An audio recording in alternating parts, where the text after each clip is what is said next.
Welcome back to Route 22. This is part 2 of December 18th, first video log. I went over 10 minutes in my first one. I hear that's the limit for YouTube. So here's part 2. And this is what I was getting at yesterday. I don't know if the audio will work, my first video, but I was just talking about how sad it is that people will take everything that we have and destroy it. And this is one prime example. Let me just show you. All through here we have garbage. Dunkin' Donuts. American runs on Dunkin', yeah? Well, Forrest isn't running on nothing right now. See this? Melted glass, fire, destruction. Right next to the river. Beautiful river. Plastic baggies, drug wrappers, graffiti. And we take you down this little lane here. We got the trees carved and scarred. The moss is frozen over with alcohol, and there's bike parts down there, and someone tried to light that tree on fire. Yes. Pitiful. It's pitiful. Oh. You know. Way to really mark what we have, right?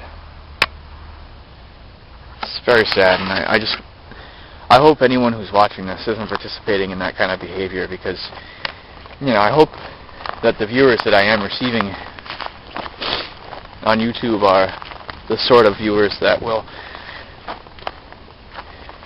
want to respect the land and agree with me that destroying it is no way to act and no way to be. I mean, we have so much to be thankful for. Alright, enough of the observation. I want to tell you guys a little story. Yesterday, I know I mentioned it partially in part 1, but just for anyone who didn't hear me or if I was mumbling, yesterday when I was taking my first hike, I was with my dog, and he was freaking out. And I didn't know why. He's a black lab coonhound mix, so he's like hunter dog galore. He's also very timid and very afraid, but usually for good reason. And I found out yesterday that his weird behavior was for a good reason. We came off the trail. I went off trail onto a cliff. Lots of rocks, you know, a big rocky face. We are New England. They're around. And he started freaking out a little bit, getting all close to me, whining. And I was, what's going on, you know? So then I looked into the bushes, and I was talking, and I shut my camera off, and I saw this white tail. I was like, is that a wolf? No, it couldn't be a wolf. And I was saying, is that a coyote? No, it's too light color to be a coyote. And then it fell through the ice, and I saw these antlers go up, and I said, oh man, it's a deer. Oh, goodness gracious, it's a deer. Oh man, it's so huge. So then I grabbed my camera and I turned it back on, and you may be able to hear me in my first video, that bad quality one. I said, oh, let's see if we can get a little closer. Probably the stupidest thing I'd ever done. I was just wrapped up in the moment. I really wanted to get close to that deer. But I know I shouldn't have. I should have tried to get away from the deer, which I ended up doing because I saw it was getting closer to me. I saw it. I think it was a 6-point buck. It's a pretty big deer. But that was a really cool thing for me yesterday. I never really expected to see that. And actually, April or May of this year, I was taking a nice hike, and out of nowhere, a male without his antlers came charging across the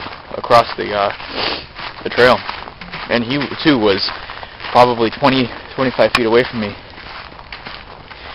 Very big. The whole ground shook. I had never been that close to a deer, and yesterday was my record. And unless I'm hunting, I really don't want to be any closer to one, you know, because they're very dangerous. I've never been close to a moose before. I have heard them where I used to live. One year, I think it was in the fall, it's when they mate. We heard a male bellowing for a mate. And we had the forest right behind our house. Never expect to see a deer.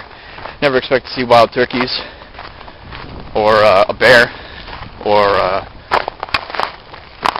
fish or cat, coyotes. They all lived around the house, and they would all attack the neighborhood pets and eat the neighborhood pets and everything else. And you know, there was a bunch of annoying cats, so we were kind of glad to see that they were not so annoying anymore, if you get what I'm saying. But it wasn't until we found out that they were being eaten that we really realized anything. We thought that they were just staying inside more often. And check this out. Looks like a big footprint. This is a little pond I stumbled upon a few times. Pretty cool looking. Anyway, let's head back. I've reached my destination today. I just want to go on a little walk and redo my video from yesterday. I will be deleting the first one, so I wanted to take part 1 and 2 of this with my non-frozen digital camera. I didn't even know that could happen. I didn't know that cameras could freeze like that.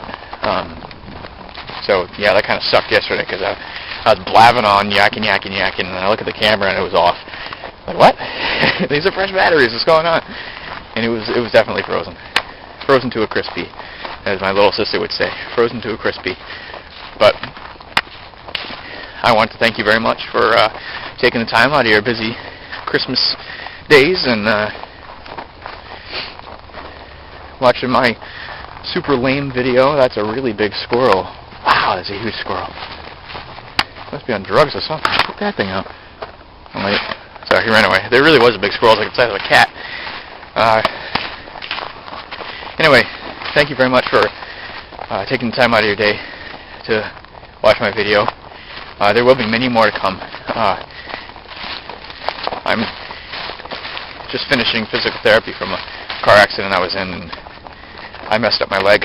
So I'm getting back into walking and getting back into exercising and hiking and all manner of other things. So please, if you found these videos interesting, subscribe, you know, if you want, and stay tuned for more videos. Rupoo22 signing off for good today. Have a good one.